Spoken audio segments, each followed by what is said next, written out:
کش مناظر۔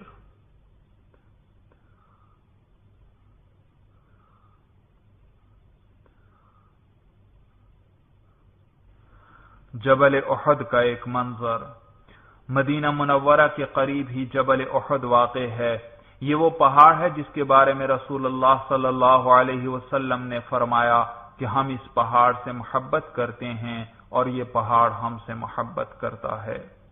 غزوہ احد میں شہید ہونے والے صحابہ کرام رضوان اللہ تعالی علیہم اجمعین کی قبریں اس پہاڑ کے ساتھ ہی ہیں۔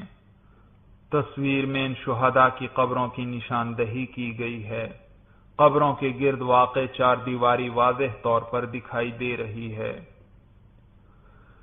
شہدائے احد کی قبروں کے گرد قائم چار دیواری کا ایک قریبی منظر۔ ان شہداء میں نبی کریم صلی اللہ علیہ وسلم کے چچا سید الشہداء حضرت حمزہ رضی اللہ تعالی عنہ بھی شامل ہیں۔ یہاں بھی ضرور حاضری دیجیے اور ان کے لیے اور اپنے لیے خوب دعا کیجیے۔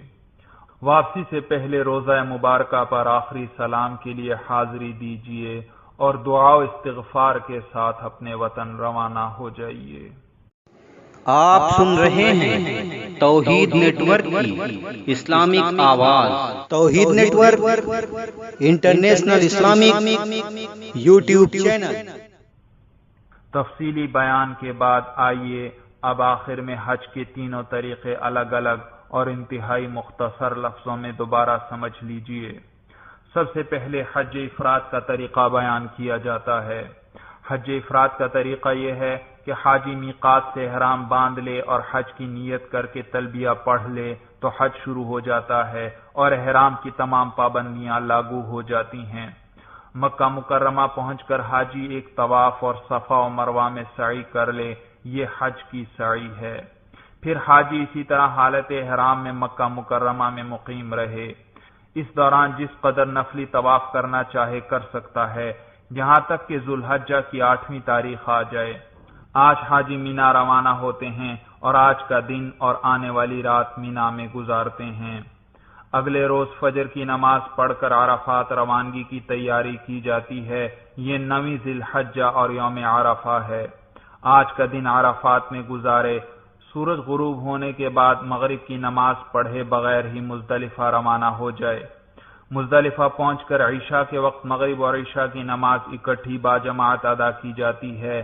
یہ رات مزدلفہ میں گزارنا واجب ہے۔ رمی جمرات کے لیے یہیں سے کم از کم 70 کنکریاں جمع کر لے۔ فجر کے بعد سورج طلوع ہونے سے ذرا پہلے مینا روانہ ہو جائے۔ یہ 10ویں ذی الحجہ اور عید کا دن ہے۔ آج کے دن صرف بڑے جمرے پر 7 کنکریاں مارے۔ ہر کنکری مارتے وقت بسم اللہ اللہ اکبر کہے۔ پہلی کنکری مارتے وقت تلبیہ بند کر دے۔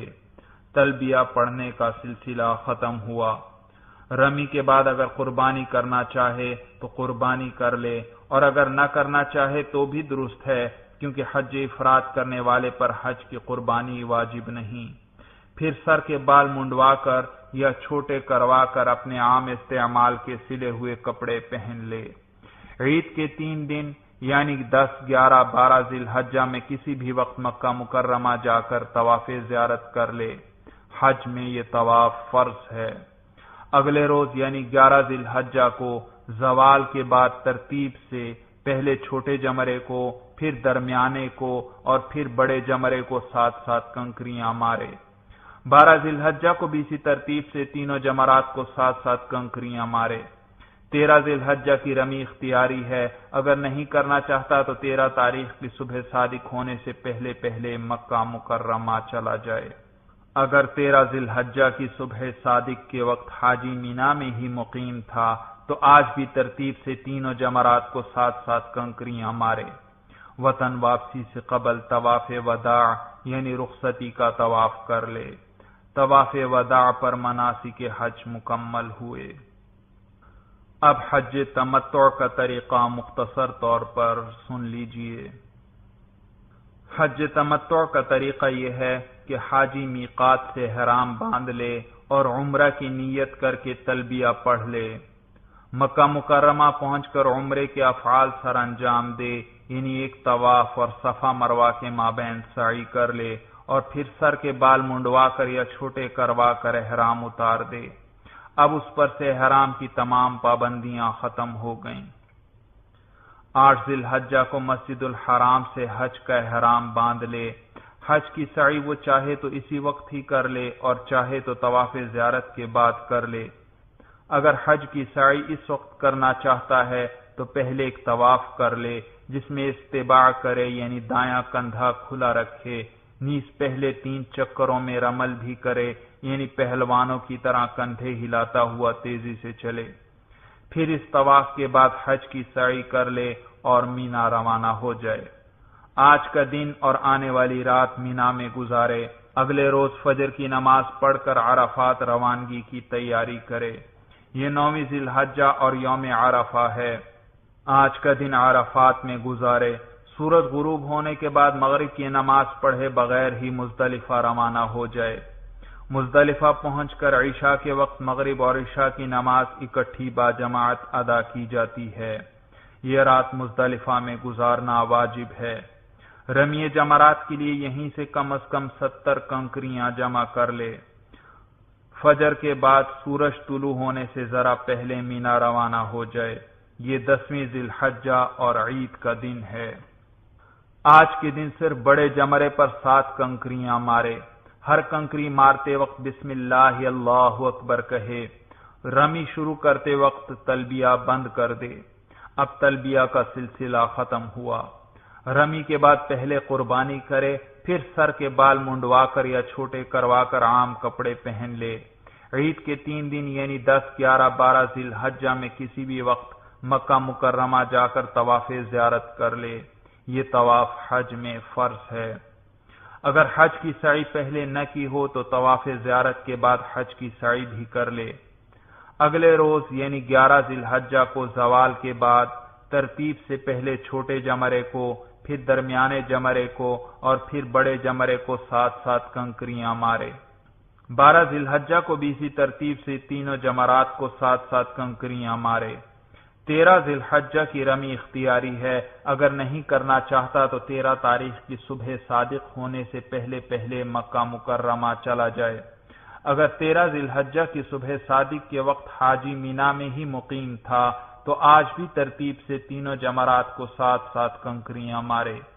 وطن واپسی سے قبل طواف وداع یعنی رخصتی کا طواف کر لے۔ طواف وداع پر مناسک حج مکمل ہو گئے۔ اب حج قران کا طریقہ بیان کیا جاتا ہے۔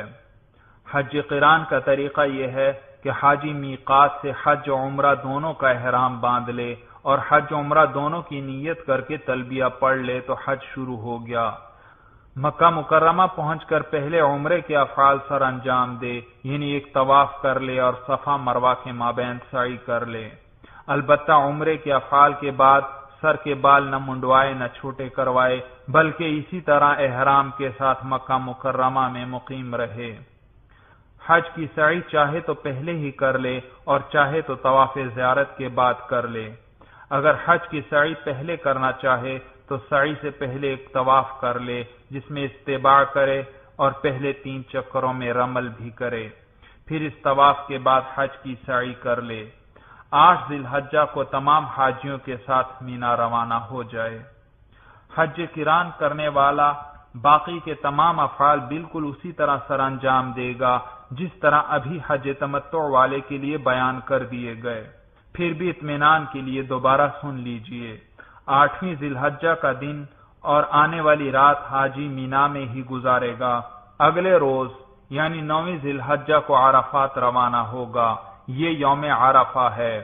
آج کا دن عرفات میں گزارے۔ سورج غروب ہونے کے بعد مغرب کی نماز پڑھے بغیر ہی مزدلفہ روانہ ہو جائے۔ مزدلفہ پہنچ کر عشاء کے وقت مغرب اور عشاء کی نماز اکٹھی باجماعت ادا کی جاتی ہے۔ یہ رات مزدلفہ میں گزارنا واجب ہے۔ رمی جمرات کے لیے یہیں سے کم از کم 70 کنکریاں جمع کر لے۔ فجر کے بعد سورج طلوع ہونے سے ذرا پہلے مینا روانہ ہو جائے۔ یہ 10ویں ذی الحجہ اور عید کا دن ہے۔ آج کے دن صرف بڑے جمرے پر 7 کنکریاں مارے۔ ہر کنکری مارتے وقت بسم اللہ اللہ اکبر کہے۔ رمی شروع کرتے وقت تلبیہ بند کر دے۔ اب تلبیہ کہنے کا سلسلہ ختم ہوا۔ رمی کے بعد پہلے قربانی کرے، پھر سر کے بال منڈوا کر یا چھوٹے کروا کر عام استعمال کے کپڑے پہن لے۔ عید کے 3 دنوں میں کسی بھی وقت مکہ مکرمہ جا کر طواف زیارت کر لے۔ یہ طواف حج میں فرض ہے۔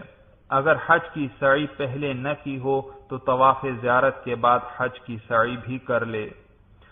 اگلے روز یعنی 11 ذی الحجہ کو زوال کے بعد ترتیب سے پہلے چھوٹے جمرے کو، پھر درمیانے جمرے کو اور پھر بڑے جمرے کو ساتھ ساتھ کنکریاں مارے۔